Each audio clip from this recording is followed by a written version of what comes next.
I believe it was a Tuesday, summer, July 1995. And why it was Tuesday? Because next day is Wednesday, and it happened that next day I didn't have a scheduled operation.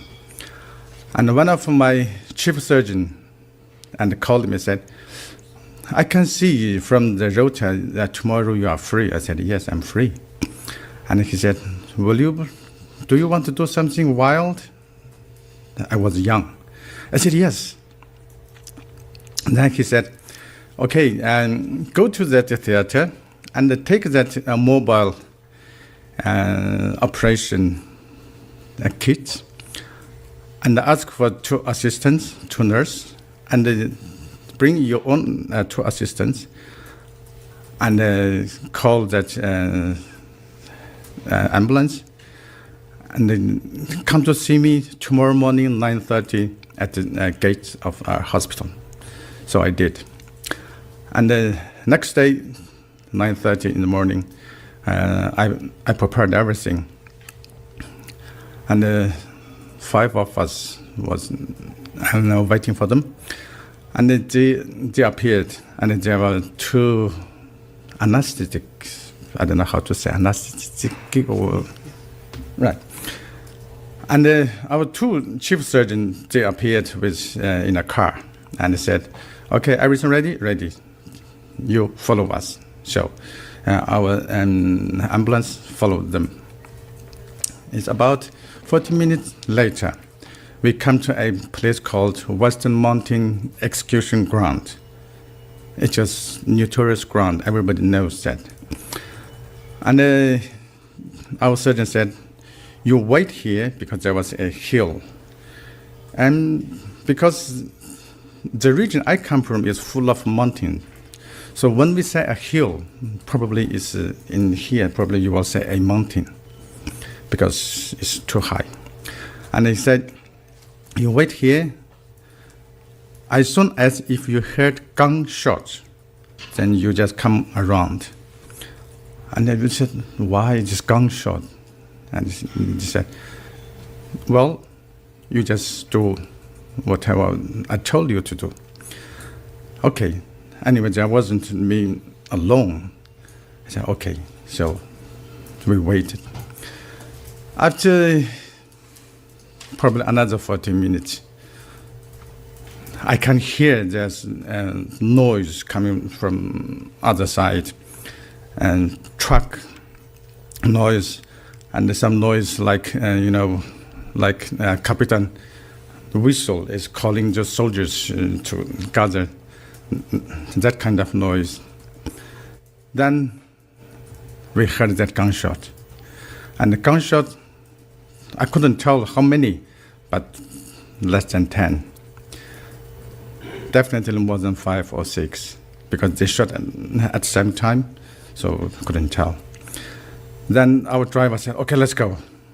So we drive into around that corner. Right, then we saw another mountain in front of us.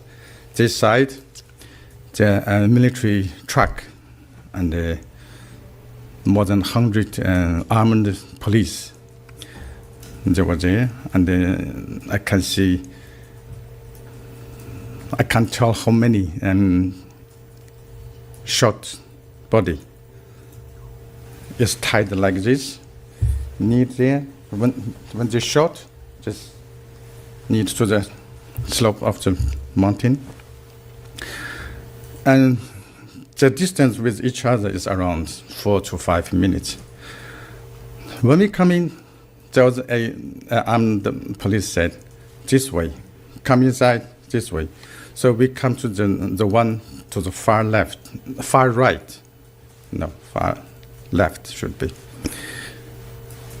And that one was quite different because other prisoners, they all shaved. This one didn't. And other prisoners still tied, and this one is already untied. And my surgeon, chief surgeon said, okay, hurry up. So we took this body, and the chief surgeon said, okay, now this is what you got to do. Get the liver and the 2 kidneys. Right, okay, because nobody can say anything. Right, so we did. As a surgeon, in normal surgery, you can see when you cut through the skin, if we hope to see blood come out, that is to say this person is alive. But that time I was expecting to see there's no blood because this person has been shot, so it's supposed to be dead. But to my surprise, when I cut through, blood still coming out. That is to say, blood still running. That means this person is still alive. And the gunshot wound is to the right, not to the left. So that is to say, to make sure this person is not dead. So I did. We couldn't say no because there's no way you can say no. I cut through and to both sides, removed liver and 2 kidneys. It took me less than 30 minutes. That time I was a young surgeon. I was really proud of my skill that I could remove this in such short period. Then my 2 chief surgeons, they were in the front of inside the truck, the one in the side of that and the patient head with a special box. When I took liver, I gave it to him. He put this inside the box and put it inside, and another box, and the 2 livers. Then he said, okay, now you take your team, go back. And he said, just remember, nothing happened today. And we know what that means. So we left. 2 armed police, they took that body away. So we left as soon as possible. We just said, okay, get out of here. We left. It was a few years ago. No,